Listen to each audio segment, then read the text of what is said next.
اللہ تعالیٰ رزق میں فراخی کیسے کرتے ہیں؟ اللہ فرماتے ہیں وَمَا تُنْفِقُوا مِنْ خَيْرٍ يُوَفَّ إِلَيْكُمْ، تم جو خرچ کرو گے تمہیں اس کا بدلہ پہنچے گا۔ نبی علیہ السلام نے چند باتیں قسم اٹھا کے کہیں، حالانکہ اللہ کے حبیب صلی اللہ علیہ وسلم ویسے ہی بات فرما دیتے تو آپ تو صادق الامین تھے، آپ کی بات 100% سچی تھی، مگر نبی علیہ السلام نے یہ بات قسم اٹھا کے کہی کہ جو بندہ اللہ کے راستے میں خرچ کرتا ہے اس کے رزق میں کمی نہیں ہوتی۔ اب نبی علیہ السلام قسم اٹھا کر یہ بات کہیں تو پھر شک کی تو گنجائش کوئی رہ ہی نہیں جاتا۔ ہم جو بھی ہیں جہاں بھی ہیں خرچ کریں، اللہ ہمیں برکت دیں گے اور ہمارے رزق کو بڑھا دیں گے۔ مشہور واقعہ ہے کہ ایک مرتبہ رابعہ بصریہ کے ہاں مہمان آئے، اب گھر میں کچھ نہیں تھا کھانے کھلانے کے لیے، تو کچھ دیر کے بعد دروازے پر دستک ہوئی۔ رابعہ بصریہ نے خادمہ کو کہا کہ جاؤ دیکھو کون ہے۔ اس نے کہا جی ایک بندہ آیا ہے اور وہ 9 روٹیاں لے کے آیا ہے۔ کہ نہیں یہ ہماری نہیں ہے، اس کو لے جاؤ۔ پھر کچھ دیر کے بعد دوبارہ دستک ہوئی، پھر یہی ہوا، پوچھو بھئی کون ہے؟ یہ بندہ آیا ہے 9 روٹیاں لے کے آیا ہے۔ اب رات کافی دیر ہو گئی تھی، مہمانوں کو بھوک بھی لگی ہوئی تھی، تو پھر کافی دیر کے بعد ایک بندہ آیا، پوچھا باندی سے کہ کون؟ اس نے کہا جی کوئی بندہ روٹیاں لے کے آیا ہے۔ کہ کتنی روٹیاں ہیں؟ کہ 9 روٹیاں۔ کہ نہیں یہ ہماری نہیں ہے، چلا جائے۔ اس نے کہا کہ اب تو مہمانوں کے کھانے کا وقت بھی ہو گیا، دیر بھی ہو گئی، آپ 2 دفعہ پہلے انکار چکے ہیں، تیسری دفعہ کیوں انکار کر رہی ہیں؟ ان کا دیکھو وجہ یہ ہے کہ میرے پاس صبح 1 روٹی تھی، سائل آیا اور میں نے روٹی اس کو اللہ کے لیے دے دی، اب جب میں نے 1 روٹی دی تو اللہ نے 10 روٹیاں مجھے لوٹانی ہے، اور یہ 9 لے کے آیا، یہ میری نہیں کسی اور کی ہے۔ تو خادمہ نے ہاتھ باندھ دیے، وہ لایا 10 ہی ہے، مجھے بھوک لگی تھی، ایک میں نے اپنے لیے رکھ لی تھی۔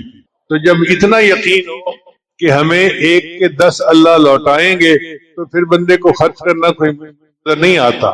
جو بھی ہو لِيُنْفِقْ ذُو سَعَةٍ مِّن سَعَتِهِ ہے، ایک روپیہ امیر آدمی کے لاکھوں روپے۔ صحابہ کرام کے بارے میں اللہ میں آنے والوں کا احد پہاڑ کے، تو اس لیے نیت کر لیجئے کہ ہم نے اللہ کے راستے میں خرچ کرنا ہے، تھوڑا یا زیادہ یہ الگ بات ہے، اور اس کی برکت سے اللہ پھر ہمیں اس کو 10 گنا کر کے واپس لوٹائیں گے۔ حبیب اجمی کا واقعہ ہے، یہ ان پڑھ تھے اس لیے ان کو اجمی کہتے تھے، مگر صوفی ٹائپ آدمی تھے۔ ان کی بیوی نے آٹا نکالا کہ میں کھانا پکاتی ہوں، پھر وہ آگ کا انتظام کرنے کے لیے باہر نکلی تو اتنے میں سائل آ گیا۔ اب جب سائل آیا تو انہوں نے کہا میں نے اس کو خالی نہیں جانے دینا، جو گھر کا آٹا تھا بنا ہوا وہ دیا۔ اب جب بیوی آئی تو اس نے پوچھا آٹا کہاں ہے؟ کہنے لگے میں نے روٹیاں پکنے کے لیے دے دیا ہے۔ انتظار میں بیٹھ گئے، کچھ دیر کے بعد اللہ کی شان دروازہ کھٹکھٹایا گیا اور ایک بندہ تازہ تازہ روٹیاں لے کر آیا، ساتھ سالن بھی تھا۔ اس نے کہا جی کہ وہ جو آپ نے آٹا بھیجا تھا نا روٹیاں پکانے کے لیے، وہ روٹیاں لے کے بندہ آ گیا ہے۔ تو حبیب اجمی نے کہا دیکھو میرا اللہ کتنا بڑا ہے، اس نے مجھے روٹیاں بھی پہنچا دی اور نفع میں مجھے سالن بھی دے دیا۔ ہم اگر اللہ کے راستے میں خرچ کریں گے تو اللہ ہمیں وہ بھی لوٹائیں گے اور اس میں نفع بھی عطا فرمائیں گے۔ پھر دین کی خاطر ہجرت کرنا، اللہ تعالیٰ ارشاد فرماتے ہیں وَمَن يُهَاجِرْ فِي سَبِيلِ اللَّهِ يَجِدْ فِي الْأَرْضِ مُرَاغَمًا كَثِيرًا وَسَعَةً، جو اللہ کے راستے میں ہجرت کرے گا اسے چائے بنا بھی ملے گی اور رزق میں بھی وسعت ملے گی، اللہ وسعت عطا فرما دیتے ہیں۔ اور 5ویں رزق کی کنجی ہے تقوی اختیار کرنا۔ اللہ تعالیٰ ارشاد فرماتے ہیں وَلَوْ أَنَّ أَهْلَ الْقُرَىٰ آمَنُوا وَاتَّقَوْا، اگر یہ بستی دیسوں والے ایمان لاتے اور تقوی کو کرتے فَتَحْنَا عَلَيْهِمْ بَرَكَاتٍ مِّنَ السَّمَاءِ، ہم ان پر برکتوں کے دروازے آسمان سے کھول دیتے۔ اللہ تعالیٰ برکتوں کے دروازے کھول دیتے ہیں جب ہم تقوی کو اختیار کرتے ہیں۔ ایک جگہ اللہ فرماتے ہیں لَأَكَلُوا مِن فَوْقِهِمْ وَمِن تَحْتِ أَرْجُلِهِمْ، ہم ان کو وہ نعمتیں کھلائیں گی جو اوپر سے اترتی ہیں اور وہ نعمتیں کھلائیں گے جو پاؤں کے نیچے زمین سے نکلتی ہیں۔ انسان 2 چیزوں کا مجموعہ، ایک جسم اور ایک روح۔ روح کی غذا اوپر سے آنے والے انوار و تجلیات ہیں، اور جسم کی غذا زمین کے نیچے سے نکلنے والی چیزیں ہیں. آپ دیکھیں جتنی فصلیں ہیں زمین سے نکلتی ہیں، جو کپڑے پہنتے ہیں اس کی فصل زمین سے نکلتی ہے، جو مکان بناتے ہیں اس کی چیزیں زمین سے نکلتی ہیں. تو اللہ فرماتے ہیں ہم وہ نعمتیں بھی دیں گے جو اوپر سے اتارتے ہیں اور وہ نعمتیں بھی دیں گے جو زمین سے نکالتے ہیں. اس لیے ہمیں چاہیے کہ تقوی کو اختیار کریں اور اللہ تعالیٰ برکت کے دروازوں کو ہمارے اوپر کھول دے. پھر چھٹی کنجی ہے کثرت عبادت.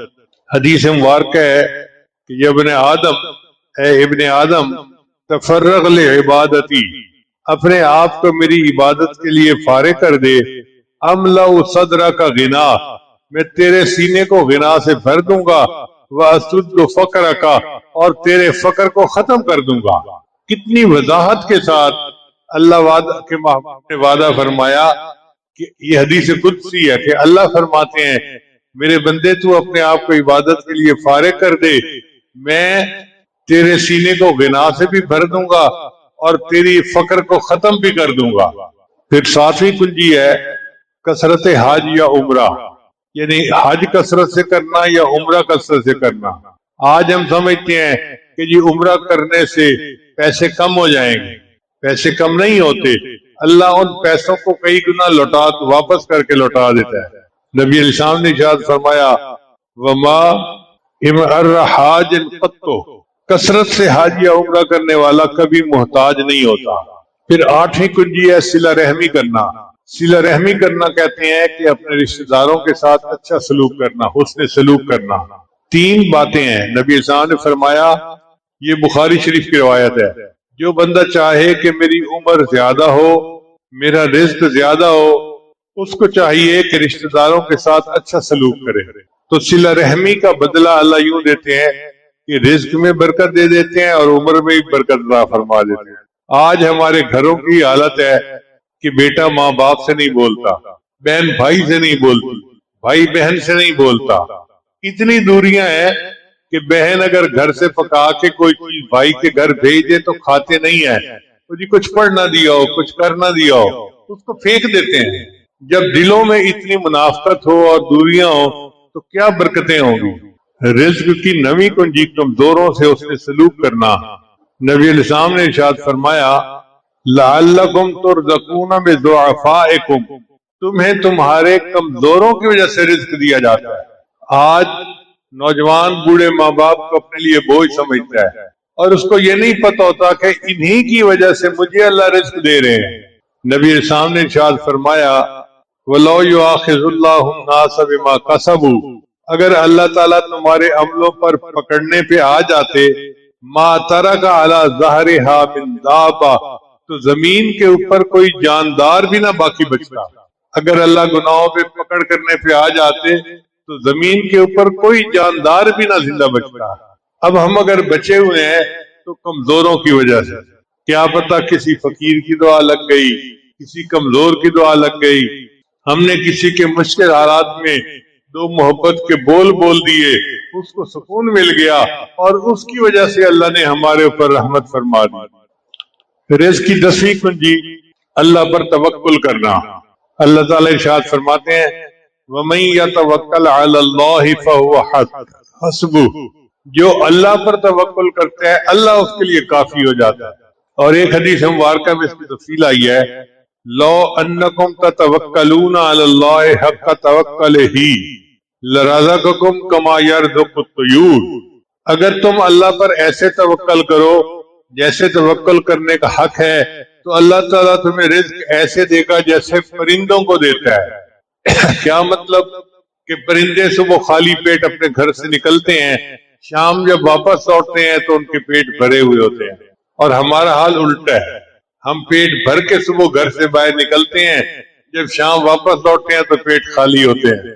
تو اللہ پر بھروسہ کریں اور اللہ کو اپنا وکیل بنائیں، پھر دیکھیں اللہ تعالیٰ نعمتیں کیسے عطا فرماتے ہیں. رزق کی اگلی کنجی ہے اللہ کی نعمتوں کا شکر ادا کرنا. اللہ تعالیٰ ارشاد فرماتے ہیں لئن شکرتم لازیدنکم، اگر تم شکر ادا کرو گے ہم اپنی نعمتیں تمہارے اوپر اور زیادہ عطا فرما دیں گے. تو اللہ تعالیٰ تو نعمتوں کو بڑھانا چاہتے ہیں مگر ہم ناشکرے ہیں، نعمتوں کا شکر ادا نہیں کرتے۔ دنیا کے معاملے میں ہم دیکھتے ہیں اوپر والے کو، تو جی میرے پاس سائیکل بھی نہیں، فلاں کے پاس سائیکل ہے، جس کے پاس سائیکل ہے جی میرے پاس سائیکل ہے، اس کے پاس تو موٹر سائیکل ہے۔ موٹر سائیکل والا کہتا ہے جی میرے پاس تو موٹر سائیکل ہے اور فلاں کے پاس تو کار ہے، اور جس کے پاس کار ہے وہ سوچتے ہیں میرے پاس تو چھوٹی کار ہے، فلاں کے پاس تو بڑی کار ہے۔ یعنی دنیا کے معاملے میں ہم اوپر سے اوپر کو دیکھتے رہتے ہیں، اس لیے شکر ادا کرنے کی توفیق نہیں ہوتی۔ اگر ہم اپنے سے نیچے والوں کو دیکھیں تو ہمیں شکر کی توفیق نصیب ہو جائے۔ ایک بندہ تھا، اس کے پاس جوتے نہیں تھے، وہ دوپہر زور مسجد میں آیا تو پاؤں جل رہے تھے، تو اس کے دل میں بڑی ناشکری تھی، یا اللہ میں تیری نمازیں پڑھنے کے لیے مسجد میں آ رہا ہوں اور تو نے تو مجھے جوتے بھی نہ دیے کہ میں جوتا پہن کے آ جاؤں۔ جب نماز پڑھ کے نکلا تو اس نے دیکھا کہ ایک لنگڑا جو ہے وہ ٹانگوں کے بغیر آ رہا ہے مسجد کی طرف، تو اس کے دل پہ چوٹ لگی کہ مجھے اللہ نے ٹانگیں تو سلامت دی ہیں، میں تو جوتوں کے لیے روتا پھرتا تھا، اس کی ٹانگ بھی نہیں اور یہ پھر بھی مسجد میں آ رہا ہے۔ پھر اس نے اللہ کا شکر ادا کیا کہ اللہ میں تیرا شکر ادا کرتا ہوں، تو نے مجھے کتنوں سے بہتر بنایا، مجھے سلامت ٹانگیں تو دی ہیں۔ تو ہمیں اللہ نے آنکھیں دی، دماغ دیا، صحت دی، ہر نعمت اللہ نے دی، لیکن ہم ان چیزوں کا شکر ادا نہیں کرتے۔ ابن عطا اسکندری رحمت اللہ علیہ جامعہ الازہر کے استاد تھے، بہت باخدا بندے تھے، اور ان کی نصیحت بڑی باتیں بڑی قیمتی ہیں۔ ہمارے مشائخ دیوبند رمضان مبارک میں ان کے حکم کی تعلیم دیا کرتے تھے۔ حکم کہتے ہیں نصیحتوں کو۔ میری اپنی یہ رائے ہے کہ جیسے پہلی امتوں میں حضرت لقمان علیہ السلام گزرے کہ اللہ کو ان کی نصیحتیں بہت پسند تھیں، اس امت میں بھی اللہ نے اسی طرح ابن عطا اسکندری جیسے بندے پیدا کر دیے جن کی نصیحت کی باتیں یاد رکھنے کے قابل ہیں۔ چنانچہ وہ فرماتے ہیں ملم یشکر النعم فقد تعرض لزوالها، جو نعمت کا شکر ادا نہیں کرتا وہ اپنی نعمتوں کو چھن جانے کے لیے پیش کر دیتا ہے۔ یعنی جو بندہ نعمت کا شکر ادا نہیں کرتا وہ یہ کہتے ہیں اللہ بے شک یہ نعمت مجھ سے واپس لے لو۔ ملم یشکر النعم فقد تعرض لزوالها ومن شکرها فقد قید بعقالها، اور جس نے نعمت کا شکر ادا کیا اس نے نکیل ڈال کے اس نعمت کو اپنے پاس قید کر لیا۔ یعنی شکر ادا کرنے سے وہ نعمت بندے کے پاس قید ہو جاتی ہے، رہ جاتی ہے۔ ہم اللہ کی نعمتوں کا شکر ادا کریں گے تو اللہ کی نعمتیں ہمارے اوپر زیادہ بھی ہوں گی اور اللہ ہمیں نعمتوں میں برکتیں عطا فرمائیں۔ پھر رزق کی اگلی کنجی اہل خانہ کو سلام کرنا۔ چنانچہ آج ہمارے معاشرے میں اس چیز کی بہت کمی ہے۔ وہی بندہ جو دوستوں کی محفل میں کہکے لگا رہا ہے، دفتر میں خوش ہے، لوگوں کے ساتھ خوش ہے، جب گھر آتا ہے تو موڈ بنا ہوا ہوتا ہے اور گھر والوں کو صحیح طریقے سے سلام بھی نہیں کرتا۔ سیدہ صدیقہ رضی اللہ فرماتی ہیں کہ نبی علیہ السلام جب گھر میں مسکراتے چہرے کے ساتھ آتے تھے اور اہل خانہ کو سلام کیا کرتے تھے، تو اہل خانہ کو مسکرا کر سلام کرنے سے رزق میں برکت ہوتی ہے۔ بہت پہلے کی بات ہے، اس وقت کچھ ٹیکس کے معاملات تھے، پورے ملک کے اندر بہت جو ہے وہ تحریک چل رہی تھی، دکانداروں نے دکانیں بند کی ہوئی تھیں اور بڑے مسائل تھے۔ تو ایک میمن لڑکا تھا، اس نے مجھے فون کیا کہ جی میں کاروبار کرتا ہوں، میری شادی کو تقریباً 1 سال ہو گیا ہے، میرا اور میری بیوی کا آپس میں جوڑ نہیں بنتا، تو ہم نے فیصلہ کیا ہے کہ ہم آپس میں علیحدگی اختیار کر لیں۔ میں نے کہا بھئی علیحدگی اختیار کیوں کرنی ہے؟ اس نے کہا اس لیے کہ زندگی برباد کرنے کا کیا فائدہ، وہ اپنی راہ لے میں اپنی راہ لوں۔ ہم ماں باپ کو بتانا چاہتے ہیں تو بیوی نے کہا کہ پہلے حضرت صاحب کو بتا دو۔ میں نے کہا بھئی اگر بیوی نے کہا ہے کہ حضرت صاحب کو بتا دو تو پھر بہتر ہے کہ آپ میرے پاس آؤ، مجھے اپنے حالات بتاؤ، اللہ کوئی حل نکال دیں گے۔ کہنے لگا مجھے تو اس کا کوئی حل نظر نہیں آتا۔ میں نے کہا مریض کو حل نظر نہیں آتا، طبیب کو نظر آ رہا ہوتا ہے۔ چنانچہ جی وہ میرے پاس آیا اور اس نے آ کے کہا کہ جی اس طرح بیکار عورت ہے اور یہ ہے اور وہ ہے، نماز نہیں پڑھتی، پردے کا خیال نہیں کرتی، اور میرا تو دل کرتا ہے کہ بس مجھے آپ اجازت دیں میں اس کی پٹائی کروں۔ اب وہ پٹائی کے موڈ میں اجازت لینے میرے پاس آ گیا۔ میں نے اسے کہا کہ دیکھو، جو صحبت آپ کو ملی، کیا آپ کی بیوی کو وہ محفلیں ملی ہیں؟ کہتے ہیں نہیں۔ میں نے کہا قصور تو پھر آپ کا ہے نا، اگر وہ بھی بیانات سنتی، مجالس میں آتی تو اس کے دل پہ بھی اثر ہوتا، وہ بھی نیک بن جاتی۔ اب اس کا حل یہ ہے کہ آپ جب دفتر بند کرنے لگیں تو دفتر کی پریشانیاں دفتر کے اندر بند کر کے اس کو تالا لگا دیا کریں، اور گھر آ کے مسکراتے چہرے کے ساتھ آئیں اور نبی علیہ السلام کی سنت پر عمل کریں کہ اہل خانہ کو سلام کریں۔ اس نے کہا جی ٹھیک ہے۔ اب صورتحال یہ تھی کہ بیوی کھانا بنا کے گھنٹوں انتظار کرتی کہ میرا خاوند آئے گا اور میں اس کے ساتھ مل کے کھانا کھاؤں گی۔ خاوند صاحب جب گھر میں آتے تو بزنس کی وجہ سے ان کا سڑا ہوا منہ ہوتا اور وہ سیریس ہوتے، تو بیوی سمجھتی کہ شاید خاوند کو میں پسند نہیں ہوں، تو اس کو غصہ آتا، میں خوبصورت بھی ہوں، پڑھی لکھی بھی ہوں، اس کے چچا کی بیٹی ہوں، میرے اندر کیا کمی ہے جو میرے ساتھ یہ محبت سے پیش نہیں آتا؟ تو یوں الجھنیں شروع ہوتی اور ایک دوسرے کے ساتھ تکرار شروع ہو جاتی۔ روز کا جھگڑا یہ معمول بنا ہوا تھا۔ اور جب میں نے اسے کہا کہ جاؤ اہل خانہ کو سلام کرنا اور مسکرا کے ان کو جو ہے وہ سلام کرنا، یہ گیا اور جا کے اس نے مسکرا کے دیکھا اور سلام کیا۔ اب جب ادھر مسکراہٹ تھی تو صاف ظاہر ہے بیوی نے بھی مسکرا کے استقبال کیا۔ اب جب دونوں طرف سے مسکراہٹیں ہوں تو پھر محبتیں بڑھتی ہیں، چنانچہ میاں بیوی کے درمیان محبتیں بڑھنی شروع ہو گئی۔ اب وہ پیار محبت سے کھانا بھی کھاتے، ایک دوسرے کے ساتھ باتیں بھی کرتے، اور ان کی محبت اتنی بڑی کہ اس نے 6 مہینے کے بعد مجھے فون کیا کہ حضرت یہ 6 مہینے ہم نے ہنی مون میں، لگتا ہے کہ ہم ایسا خوش نصیب جڑا پوری دنیا میں کوئی نہیں۔ آپ اندازہ لگائیے کہ نبی علیہ السلام کی ایک سنت پر عمل کرنے سے ایک برباد ہونے والا گھر پھر سے آباد ہو گیا۔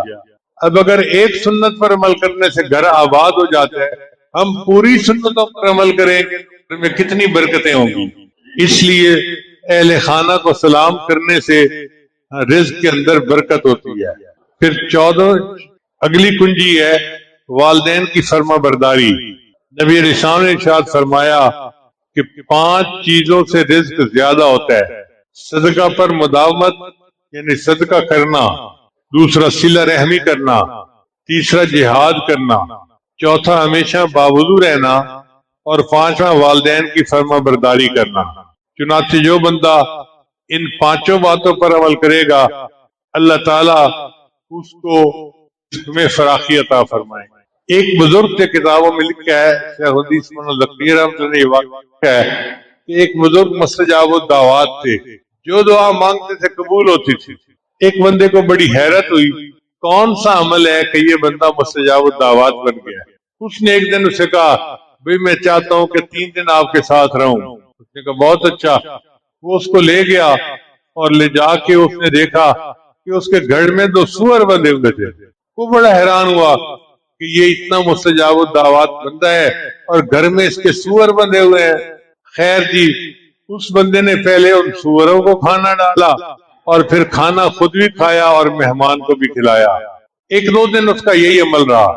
تو مہمان نے پوچھا بھئی آپ مستجاب الدعوات ہیں تو میں تو آیا تھا آپ کوئی خاص عمل کرتے ہوں گے جس کی وجہ سے اللہ نے آپ پر یہ مہربانی کی ہے۔ میں نے تو کوئی خاص عمل نہیں دیکھا، الٹا آپ نے سور پالے ہوئے ہیں اور ان کو چارہ پہلے ڈالتے ہیں بعد میں خود کھانا کھاتے ہیں۔ اس نے کہا میں کیا بتاؤں، یہ دونوں میرے ماں باپ ہیں، ان سے ایسا گناہ سرزد ہو گیا کہ اللہ نے ان کی شکل بدل دی اور ان کو انسان سے سور بنا دیا، مگر میرے تو ماں باپ ہیں، میں نے ان کو گھر میں رکھا ہوا ہے، میں ان کی خبرگیری کرتا ہوں، ان کو کھانا دیتا ہوں، پانی دیتا ہوں، اور ان مستجاب الدعوات بنا دیا ہے۔ اگر تمہارے والدین کافر بھی ہوں، مشرک ما فی دنیا معروفہ، پھر بھی دنیا میں تم ان کے ساتھ، ہاں اگر دین کے راستے میں رکاوٹ بنے تو پھر انسان علیحدگی اختیار کر سکتا ہے۔ پھر اگلی کنجی ہے رزق کی دوام طہارت، ہمیشہ باوضو رہنا۔ اب یہ ایک چھوٹا سا عمل ہے کہ انسان جس طرح بے وضو رہنے کی عادت رکھتا ہے اسی طرح باوضو رہنے کی عادت ڈال۔ وضو کر لیا، اگر ٹوٹ گیا تو پھر وضو کر لیا، پھر ٹوٹ گیا پھر وضو کر لیا، ہر وقت باوضو رہنے کی کوشش کرے۔ ہر وقت باوضو رہنے سے ایک تو رزق میں برکت ہوتی ہے، اور دوسرا یہ نبی علیہ نے فرمایا کما تموتون، تم جس حال میں زندگی گزارو گے تمہیں اسی حال میں موت آئے گی۔ اب یہ کیسے ہو سکتا ہے کہ ایک ساری زندگی وضو کے ساتھ گزارے اور پھر اس کو موت جو ہے وہ فاسقوں کی آ جائے، اس کو اولیاء جیسی موت اللہ عطا فرمائے۔ رزق کی اگلی کنجی چاشت کی نماز پڑھنا۔ مرد جب دفتروں میں جاتے ہیں یا کاروبار کے لیے جاتے ہیں تو دن کے 10 وقت ہے، اس وقت کے 2 نفل، اچھا وہ مصروفیت کا وقت ہوتا ہے اور اللہ تعالیٰ ڈالتے ہیں، وہ رزق میں برکت عطا فرماتے ہیں۔ تو چاشت کی نماز پڑھنے سے اللہ تعالیٰ رزق میں برکت عطا فرماتے ہیں۔ کچھ دفتروں میں یا کاروبار کی جگہوں پہ چاشت کی نماز پڑھنا مشکل ہوتا ہے، تو علماء نے ان کے لیے گنجائش دی ہے کہ وہ اشراق کے ساتھ نفل پڑھ لیں، ان کی چاشت کی نماز اس میں شامل ہو جائے گی۔ مگر کوشش کریں کہ چاشت کی نماز پڑھیں تاکہ اللہ تعالیٰ رزق میں برکتیں عطا فرمائے۔ اور ہونا یہ چاہیے کہ جب عورتیں اپنے دفتر کے لیے یا کاروبار کے لیے تیار کر کے بھیج دیں تو خاوند تو وہاں جائے اور بیوی پیچھے مصلے پہ بیٹھ کے 2 رکعت پڑھے چاشت کی نماز اور اللہ سے دعا مانگے، اللہ میرا خاوند رزق کے حلال کی تلاش کے لیے گھر سے نکلا ہے، تو مدد فرمانا اور رزق میں برکت عطا کر دینا، تو پھر اللہ تعالیٰ رزق میں برکت عطا فرما دیتے ہیں۔ پھر اگلی کنجی ہے سورہ واقعہ کی تلاوت۔ نبی علیہ السلام نے ارشاد فرمایا کہ جو بندہ ہر رات کو سورہ واقعہ کی تلاوت کرتا ہے اللہ اس کو رزق کی تنگی دے۔ عبداللہ بن مسعود لانو کی بیٹیاں تھیں، ان کے یہاں بیٹا نہیں تھا، وہ بیمار ہو گئے، تو عثمان غنی لانو تیمارداری کے لیے آئے، انہوں نے آ کے کہا کہ ابن مسعود آپ کی بیٹیاں ہیں بیٹا نہیں ہے، میرا دل چاہتا ہے میں آپ کو کچھ مال ہدیہ پیش کروں۔ ان کا جی مجھے ہدیہ کی ضرورت نہیں ہے۔ کیوں ضرورت نہیں ہے؟ انہوں نے کہا اس لیے کہ نبی علیہ السلام نے فرمایا کہ جو بندہ رات کو سورہ واقعہ پڑھتا ہے اللہ اس کو فاقے سے بچا لیتے ہیں۔ چنانچہ میں نے اپنی بیٹیوں کو سورہ واقعہ کروا دی ہے، وہ ہر رات پڑھتی ہیں، مجھے یقین ہے کہ ان کو فاقہ نہیں آ سکتا۔ یقین دیکھو کتنا کامل تھا کہ وہ سورہ واقعہ پڑھ لیتی ہیں، اس کی برکت سے اللہ ان کو کبھی بھی محتاجی نہیں دیں گے۔ تو ہم بھی سونے سے پہلے رات کو سورہ واقعہ پڑھنے کی عادت بنا لیں۔ اور آخری کنجی ہے دعا کرنا۔ تنگی ہے ہمارے ملک میں، مشکل ہے، مگر ہمیں مایوس نہیں ہونا، اس کے لیے ہمیں اللہ سے دعا کرنی ہے۔ آج کل ہم خبریں سنتے ہیں فلاں بندہ فاقے سے تنگ آ کے خودکشی کر لی، بھائی بالکل خودکشی مت کریں، اللہ تعالیٰ حالات بہتر کر دیں گے۔ آپ جہاں بھی ہیں ہمارے ساتھ رابطہ کریں، ہم انشاءاللہ کوشش کریں گے آپ کے گھر کھانے کا سامان پہنچا دیں گے۔ پہنچانا اللہ نے ہے، ہم نے صرف کوشش کرنی ہے۔ لیکن اگر ہم 2 لقمے کھا لیتے ہیں تو 1 لقمہ کھا کے آپ کو بھی 1 لقمہ کھلا دیں گے، اس کی فکر مت کریں، اللہ تعالیٰ مدد کرے گا۔ مگر دعا کرنی چاہیے کہ اللہ تعالیٰ ہمیں اس رزق کی پریشانی والے مسئلے سے نکال دے اور ہمارے اس قوم کو فراخی عطا فرما دے۔ دعا سے بہت سارے مسائل حل ہوئے ہیں۔ نبی صاحب نے فرمایا الدعاء مخ العبادہ، دعا عبادت کا مغز ہے، نچوڑ ہے۔ تو اگر ہم دل سے دعا کریں تو اللہ تعالیٰ دعاؤں کو قبول کر لے گا۔ میری دعا ہے اللہ تعالیٰ ہماری اس آزمائش کو جلدی ختم فرما دے اور کو امن میں تبدیل فرما دے اور بدحالی کو خوشحالی میں تبدیل فرما دے۔ وہ جوڑ دیتا ہے ٹوٹے رشتے، وہ جوڑ دیتا ہے بات رب پہ جو چھوڑ دیتا ہے۔